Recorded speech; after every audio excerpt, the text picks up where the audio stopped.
करते हैं। अब देखिए यहां पे प्रूफ है F is equal to m a का, आपके यहां पूछा बहुत जाता है। तो ये जो F is equal to m a का प्रूफ है न्यूटन के सेकंड लॉ से ही प्रूफ हो जाता है। बस इसमें ये बात ध्यान रखनी है कि अगर ये मास कांस्टेंट है तो F is equal to m a valid होता है, अगर मास कांस्टेंट नहीं है तो F is equal to m a valid नहीं होगा। अभी आप प्रूविंग के दौरान देखेंगे। तो देखिए, if a body of mass m moving with velocity v, कोई बॉडी है जो मास m वेलोसिटी की है, वो v वेलोसिटी से मूव कर रही है, तो हम जानते हैं मोमेंटम उसका क्या हो जाएगा, p is equal to m v. कोई बड़ी बात नहीं, जानते भी हैं, सीखा भी है आज। और आगे देखें, इसको हम डिफरेंशिएट कर देते हैं दोनों तरफ, डिफरेंशिएशन वाला डिफरेंशिएट कर दिया तो ये हो गया dp अपॉन dt और d upon dt m into v. अब अगर मास कांस्टेंट है जैसा मैंने बोला तो डिफरेंशिएशन से मास बाहर चला आएगा। ये देखिए, मास कांस्टेंट अगर है एफ बाहर, अगर कांस्टेंट नहीं है तो नहीं आएगा, लेकिन नॉर्मल सिचुएशंस में मास कांस्टेंट लेते हैं तो ये मास बाहर आ गया और ये dv अपॉन dt हो गया।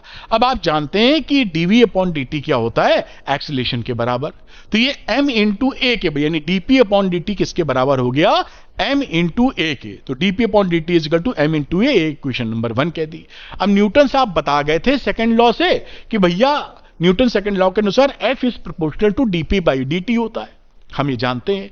अब ये dp बाई dt की जगह ये ma रख दो पहली इक्वेशन से, तो फ्रॉम इक्वेशन नंबर 1 f तो वही रहा, dp अपॉन dt हमने ma के बराबर ठोक दिया, यहां f is proportional to ma आ गया।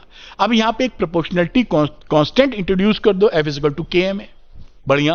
अब क्या करते हैं कि फोर्स को डिफाइन जब करते हैं तो हम इस तरीके से चूज करते हैं a और m की वैल्यू कि k की वैल्यू 1 हो जाए।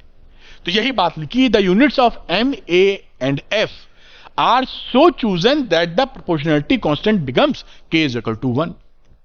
क्योंकि f हम डिफाइन कर रहे हैं, जहां k 1 हो जाता है तो ये फॉर्मूला क्या बन जाएगा बेटा, f is equal to ma, क्योंकि k की वैल्यू 1 हमने कर दी है। और इसी को ये आपका प्रूव हो जाता है कहानी, जो f is equal to ma कैसे प्रूव करना है, ऐसे प्रूव करना है। तो ये बड़ा इंपॉर्टेंट प्रूफ है, अक्सर आपके